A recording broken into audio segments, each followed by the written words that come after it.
Hey, what's up, guys? It's Verbalase. Oh my gosh, it's been a very crazy time of year. So, Verbalase responded to the whole situation with his weird crusty ass spending 50k on a video of him fucking a cartoon character, basically. I don't want to spend too much time giving context for that here. I already made one video about it, so let's just get into it. I think his response is laughable, it's completely useless, and the response to it by the public is pretty confusing. So basically the video, which is 5 minutes long, is on his second channel, also called Verbalase, but with a space. Creative name choice. So in this response, Ace opens up with this 2 minute monologue where he doesn't really properly address anything in particular. I think he's referring to another incident of him being allegedly transphobic or something. I'm not very familiar with that situation, nor do I want to talk about it. But the way he responds to this too is pretty terrible.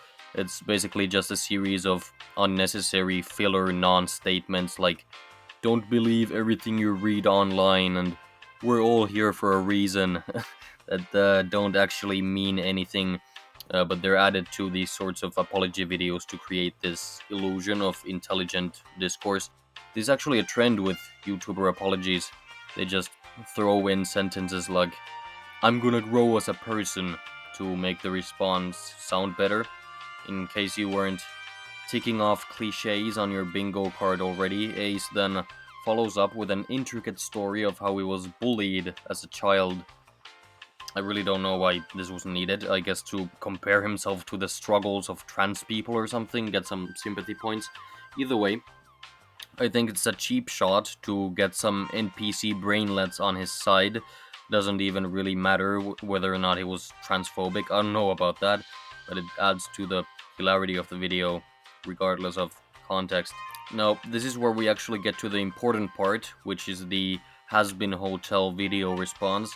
This is where Verbalase kinda lost me for good with his bullshit, because I have no idea what he's trying to achieve here with this response. I don't know what he's actually even responding to.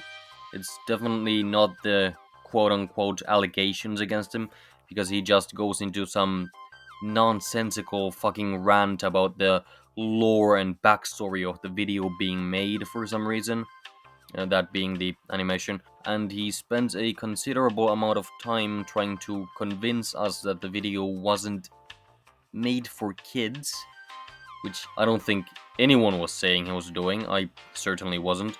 His explanation is spent exclusively on the fact that he made this video for a separate channel that was meant for a mature audience.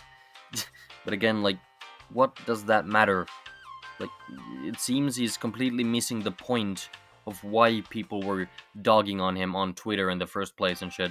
He thinks it's some allegations about him being a pedophile somehow, when the reality is that it's just not that deep, bro. No one was accusing him of any gross misconduct. We're just simply saying that he's a fucking weirdo. He's a strange character, kind of a cringe monger, if you will, who spends tens of thousands of dollars to commission animations of him being R-worded by a fictional demon. We were talking about it because it was funny, because this man is like a lol cow. He's a low-tier sexual degenerate and a weirdo. It was hilarious. I have no idea why he keeps talking about how he deleted the video almost immediately from his channel, as if the critique was ever about him keeping the video up, not about him paying $50,000 to have it made in the first place.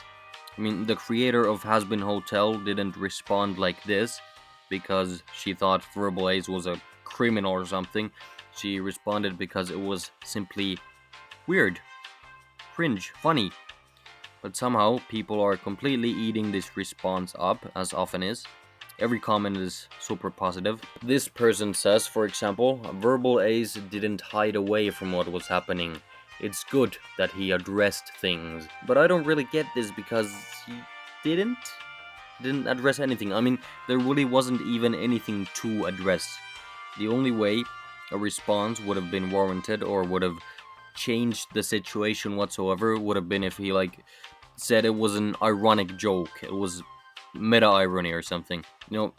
I don't hate the guy. I don't think he's in any way immoral or an evil person.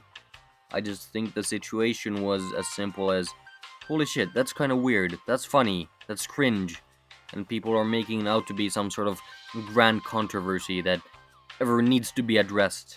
It's just as simple as this guy is kind of a weirdo. I don't know, maybe I'm a cyberbully, whatever. Maybe I'm just wrong. You never know.